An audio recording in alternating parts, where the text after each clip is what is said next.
Welcome to all the beloveds of God as we gather for devotions on this Tuesday, August 10th. Well, passing of an era in Herman, and that's caused a little delay for the live video today. Denny's Cafe is coming down, and on my morning walk, that entailed watching and talking to other people who were watching. Time does change. Things that have been so long a part not only of a history but a culture, we do come to times of change, and some are easy and some are more difficult. When we look at memories, we want to see the good, the pleasant. But it's not often true. We have both.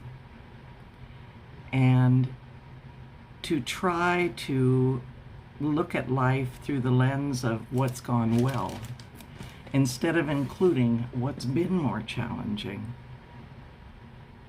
limits us.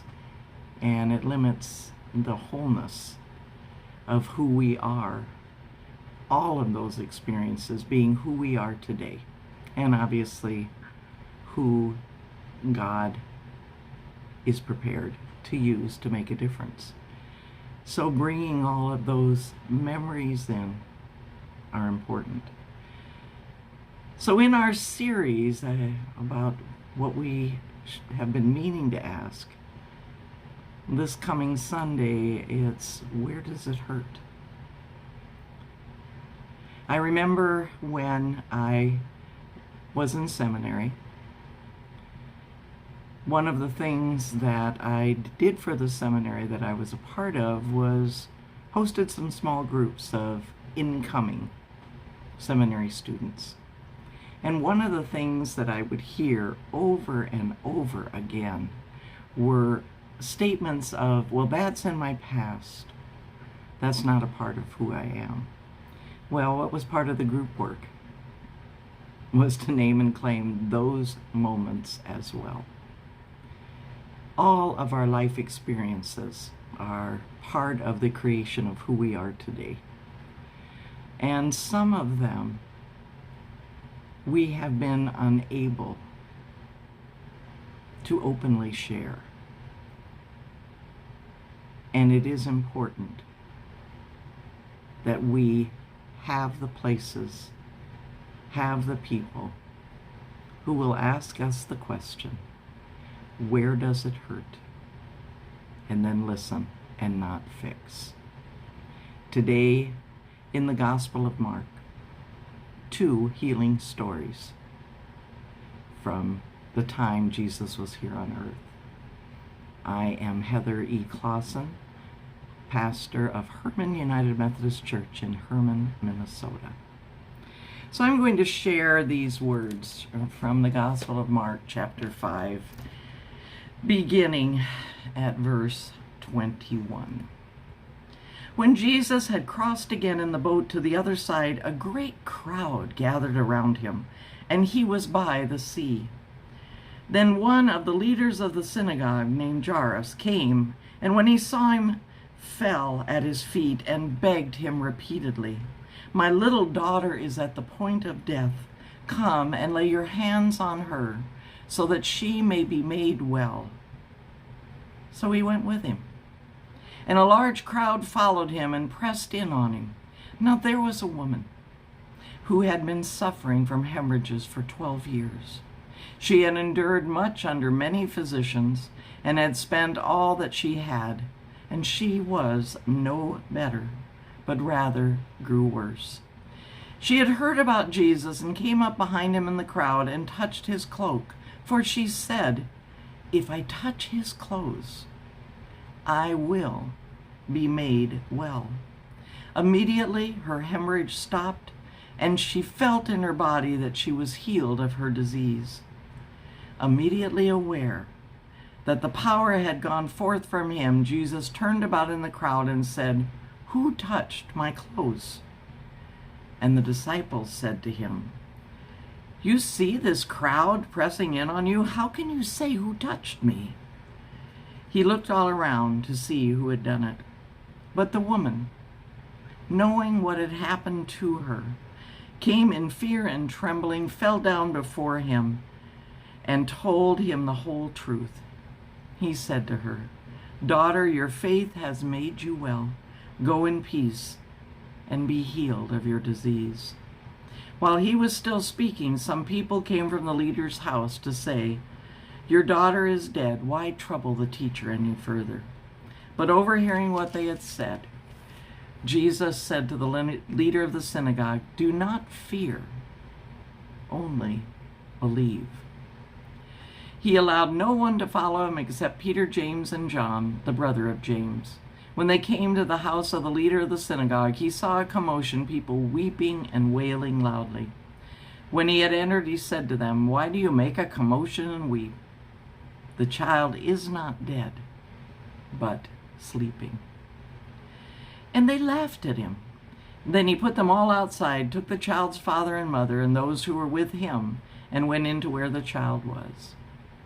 He took her by the hand and said to her, "Talitha cum," which means, "Little girl, get up." And immediately the girl got up and began to walk about. She was 12 years of age. At this they were overcome with amazement. He strictly ordered them that no one should know this, and told them to give her something to eat. Word of God, word of life. Thanks be to God. So in the Gospel of Mark, this is the way he writes. And often he puts two stories together, almost like a sandwich, because those two stories together add so much to understanding, or at least expanding on what is perceived as the mission, the role, the path of Jesus. And it's not just his writing style, but it also brings us to a deeper place. And these two coming together, the way Mark does this, gives an opportunity for two stories in many ways to interpret one another. And there is a difference, and yet there is much the same. What is displayed in sandwiching these two stories together is the healing power and the power to save. It seems as if Jesus can heal even when he's not the one to initiate it, and can raise someone else to heal, to be saved, to be restored to life. These two stories come together to reveal both sides of the work that Jesus did and does, and the work that is intended for us to carry on. And it's also a revealing of the two sides. Think about where he was, crossing the lake, coming to the people. Again, what would take the disciples some time to fully understand was that this work, this inclusion, was for both Jewish and Gentile. Jairus had the faith to believe that Jesus could restore life to his dying daughter. This woman, in spite of everything she'd been through, had the faith that even touching, not being touched, touching, could bring about the healing that she needed. And it's, once again, the original language doesn't translate totally well into English. And so we don't really get that listing of what she's been through doesn't always have the power for us that it did for them, because it was over and over again. She spent money. She didn't benefit. She got worse. And on top of everything else, because of a bleeding disorder, she would have been one of the untouchables, not feeling other than physicians' human touch. And yet, think of the courage it took to come into the crowd and the faith it took to stay there and reach out to Jesus. You know, I think when we look at this story, the woman who's unnamed, but named by her condition, we realize that her agency, her movement, her ability to act in her own life, surprisingly, for everything she's been through, was still there. And it became part of the healing.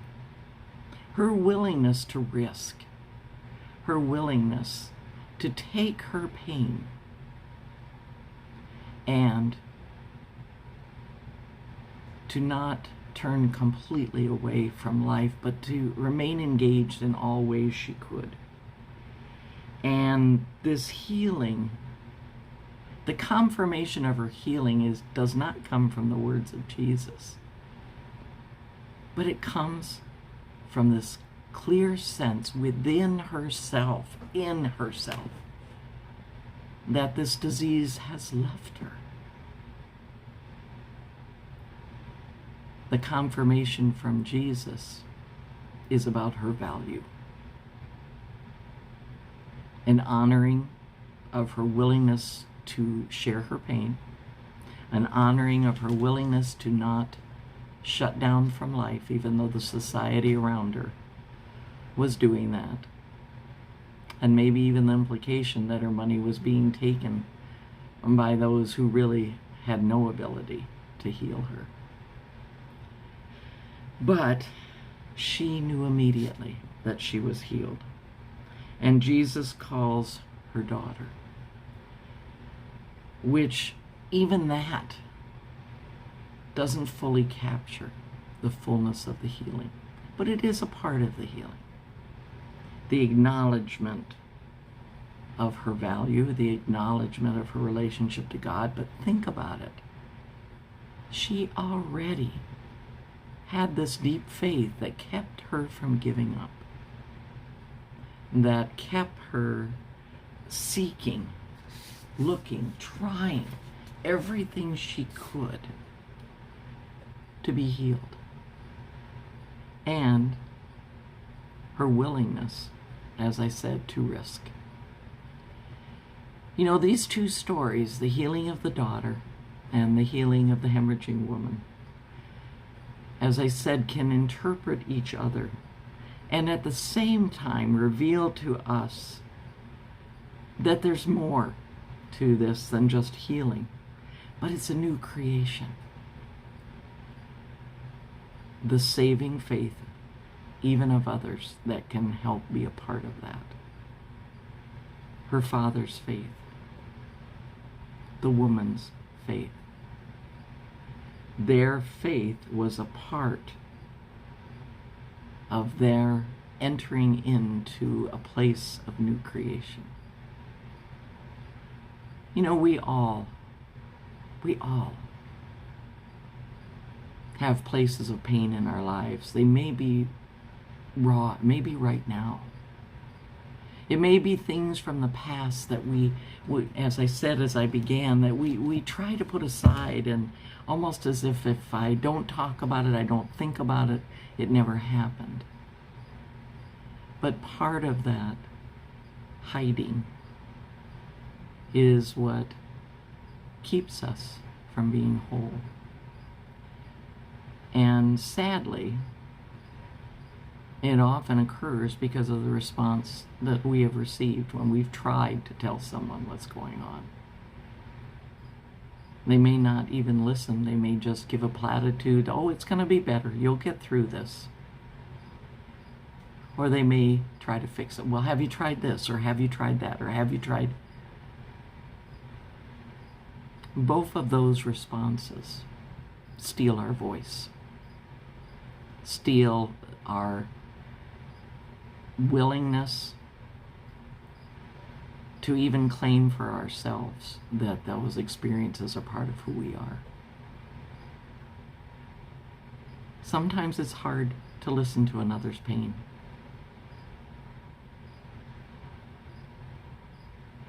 But that is exactly what we need to do. We need to hear it. We need to receive it. And not try to dismiss it, even if it's not the way we would have responded or the way our pain would feel. And also, don't try to fix it. It's a part of life. If the person needs help, wants help, once you've heard the story, they'll ask for it. And hearing that story is a part of the healing process.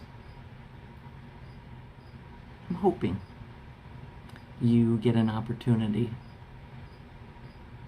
to be heard and to truly hear someone else's story. Go in peace.